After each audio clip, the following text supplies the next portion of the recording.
आप सबके माध्यम से, इस मंच के माध्यम से हाथ जोड़ करके निवेदन करना चाहता हूं, जितने भाई नशा करते हो करना, हमें कोई फर्क नहीं पड़ने वाला। आपका पैसा है, आपका घर बर्बाद होगा। जितने लोग दारू पीते हो पीना, कोई फर्क नहीं पड़ने वाला हम जैसे लोगों का। लेकिन हमारा काम है ऐसे मंचों के माध्यम से आपको जागृत करना।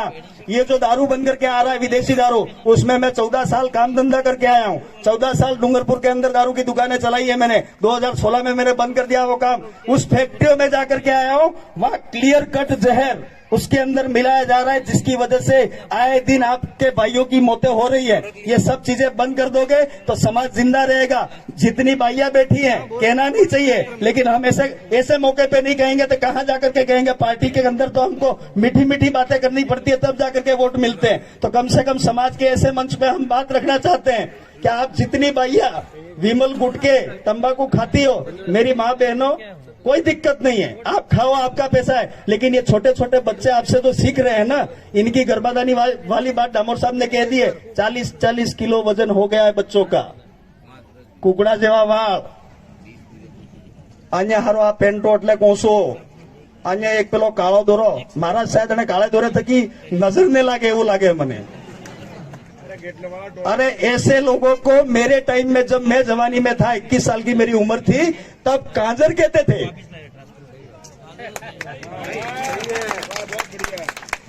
उस टाइम में तब उन लोगों को काजर कहा जाता था। हिम्मत भाई हम साथ में पड़े हुए हैं। बार बार नाम उस भाई का इसलिए ले रहा हूं कि ये आदमी थोड़ा सा भटक गया है।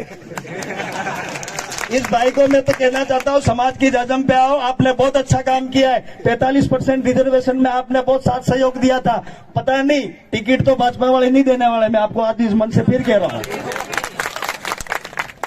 किसी की बुराई नहीं, किसी को बुरा लगा हो कोई बात नहीं, हमारी आदत है सच कहने की। आप जितनी भाइयां हो नशा कर रही हो कम कर देना, इन बच्चों का वजन बढ़ाना। और जिसके भी घर के अंदर मोटरसाइकिल है, सर पे हेलमेट पहना करके जरूर उसको बाजार के अंदर भेजना। रोड बहुत चकाचक हो गए, आए दिन एक्सीडेंट में आपके बच्चों की जाने जा रही है, तो एक हेलमेट लेकर के उसको जरूर देना। खूब पढ़ाना, खूब लिखाना, खूब अच्छा खिलाना।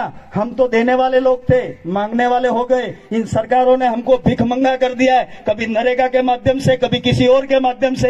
हम भिख मांगने वाले लोग नहीं थे। हमारे बाप दादे देते थे दूसरे समाज वालों को, और हम वो कौम के लोग हैं। हमारे अंदर राजशाही खून है।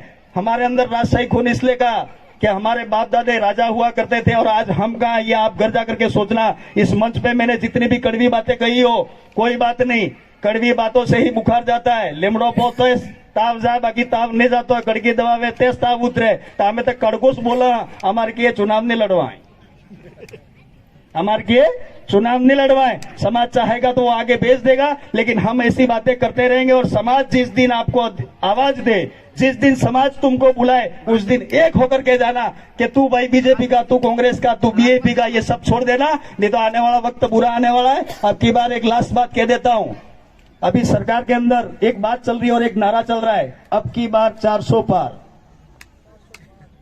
सुना है कि नहीं सुना है? अब की बार 400 पार। पहले क्या कहते थे? अब की बार मोदी सरकार।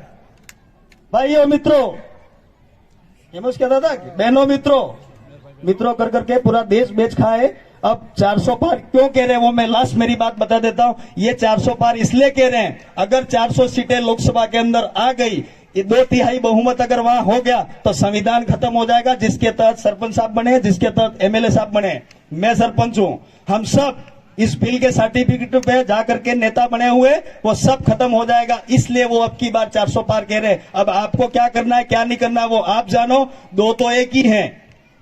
मैंने फिर कह रहा हूं, कमल कांग्रेस तो एक ही है। बीजेपी से कांग्रेस में, कांग्रेस से बीजेपी में आने का अभी रिवाज चल रहा है इनका। लास्ट, खुश रहो, आबाद रहो। हम लोग कमाने वाले लोग हैं, पानी की कमी है। एक लास्ट बात कह देता हूं, रिजर्वेशन की बात जहां तक आती है, आरक्षण के मामले को लेकर के, हम समाज में आरक्षण, नौकरियों में आरक्षण, ये राजनीति में आरक्षण तो कहते रहते हैं, लेकिन अब हमको एक बात जरूर कहनी पड़ेगी। पिछले कई समय से हम लोग कह रहे थे, तो हमको लोग बेवकूफ कहते थे। हम कह रहे हैं पानी में आरक्षण। गलत तो नहीं कह रहा हूं? कल परसों वो गणेश भाई कहीं डूंगरपुर में धरना देने गए थे, 400 पे मुकदमा कर दिया पानी के लिए। पानी में आरक्षण इसलिए कह रहे हैं, जमीन आपकी, डैम आपके, और पानी बाजार वाले लोग पी रहे हैं। डिमिया डीम्या डैम है, डीम्या का पानी डूंगरपुर वाले पीते हैं, मार्गे का पानी आतरी वाले पीते हैं। तो क्या तुम्हारी जनसंख्या उतना पानी तुमको पीने के लिए मिलना चाहिए कि नहीं मिलना चाहिए? ये उमेश भाई बैठे 2016 में इन्होंने ज्ञापन दिया, सोम कमलांबा का पानी हमारे उधर आ रहा है। तो ऐसी योजना बनाए सरकार जिसकी वजह से आपको पीने का पानी मिले। बातें बहुत सारी कह दी है मैंने, कड़वी भी गई, ठीक भी गई, जो अच्छी लगे अपने घर ले जाना, अपने बच्चों को सुधारना। अपने बच्चों, सबसे बड़ा धन आपके बच्चे हैं, इनको पढ़ाओगे लिखाओगे, ये अधिकारी कर्मचारी बनेंगे तो आपका परिवार आबाद हो जाएगा। हम जैसे सरपंचों और उमेश भाई एमएलए साहब जैसे आगे जाकर के भीख मांगने की जरूरत नहीं पड़ेगी कि भाई मेरे हैंडपंप कर दो, ये मांगने का जरूरत नहीं पड़ेगा अगर आपके बच्चे नौकरी लगेंगे। बस बातें बहुत सारी हैं, कहने को खूब मन करता है, लेकिन क्या है, ऐसे मंच पे आकर के हम लोग बोलते हैं तो लोग हमारी जाने के बाद में बुराई करते हैं। तो आप सब लोग खुश रहना, फिर मिलेंगे, फिर बात करेंगे, बार बार मिलेंगे और हम तो समाज जगाते रहेंगे। धन्यवाद, जय जोहार।